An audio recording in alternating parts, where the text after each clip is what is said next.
নমস্কার বন্ধুরা, আপনারা দেখছেন সরকারি সংবাদ ইউটিউব চ্যানেল।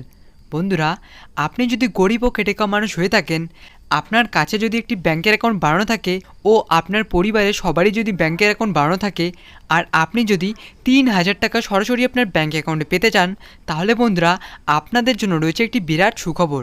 হ্যাঁ বন্ধুরা, আমরা যেরকমটা জানি, আমাদের রাজ্য সরকার মমতা বন্দ্যোপাধ্যায় তৃতীয়বার মুখ্যমন্ত্রী পদে বসার পর থেকেই তার দেওয়া প্রতিশ্রুতিগুলি একের পর এক পালন করে সাধারণ মানুষদের সাহায্য করে মন জয় করে চলেছেন।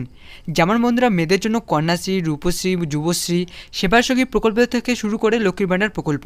অন্যদিকে পুরুষদের জন্য বার্ধক্য ভাতা, বেকার ভাতা, লেবার কার্ড ইত্যাদি আরও অনেক প্রকল্প। আর বন্ধুরা, মমতা সরকারের এত সব প্রকল্প চালু করা দেখে এবার আমাদের কেন্দ্রীয় সরকার মোদিজিও পিছিয়ে নেই।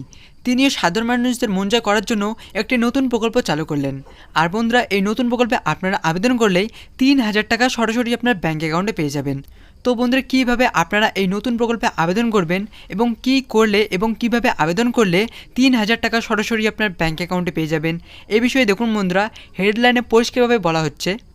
বন্ধুরা, সারা দেশ জুড়ে চালু হলো মোদিজির নতুন প্রকল্প। আবেদন করলেই পাবেন ৩,০০০ টাকা। কীভাবে আবেদন করবেন, কী কী ডকুমেন্ট লাগবে, কারা কারা আবেদন করতে পারবেন এই প্রকল্পে, এই সব কিছু জানিয়ে দেবো আপনাদের পরিষ্কারভাবে। তার আগে বন্ধুরা, আপনারা যদি ৩,০০০ টাকা সরাসরি আপনার ব্যাঙ্ক অ্যাকাউন্টে পেতে চান, তাহলে কিন্তু বন্ধুরা সবার প্রথমে এই ভিডিওর নিচে থাকা লাইক বাটনটি ক্লিক করে পাশে থাকা সাবস্ক্রাইব বাটনটি ক্লিক করে বেল আইকনটি অল করে রাখবেন। তো বন্ধুরা, সবার প্রথমেই আমরা জেনে নিচ্ছি যে এই ৩,০০০ টাকা পেতে হলে আপনাদের কী কী শর্ত পালন করতে হবে। দেখুন বন্ধুরা, প্রথমেই বলা হচ্ছে যে আপনাকে গরিব ও খেটে খাওয়া মানুষ হতে হবে অথবা অসংগঠিত শ্রমিক হতে হবে। এর সাথে দেখুন বন্ধুরা, এখানে আরও বলা হচ্ছে যে আপনার বয়স থাকতে হবে ১৮ থেকে ৪০-এর মধ্যে, মাসিক আয় ১৫,০০০ টাকার বেশি হলে চলবে না। এর সাথে বন্ধুরা, এখানে আরও বলা হচ্ছে যে আপনাকে ভারতীয় নাগরিক হতে হবে, EWS ক্যাটাগরি অর্থাৎ আর্থিকভাবে দুর্বল শ্রেণীভুক্ত হতে হবে।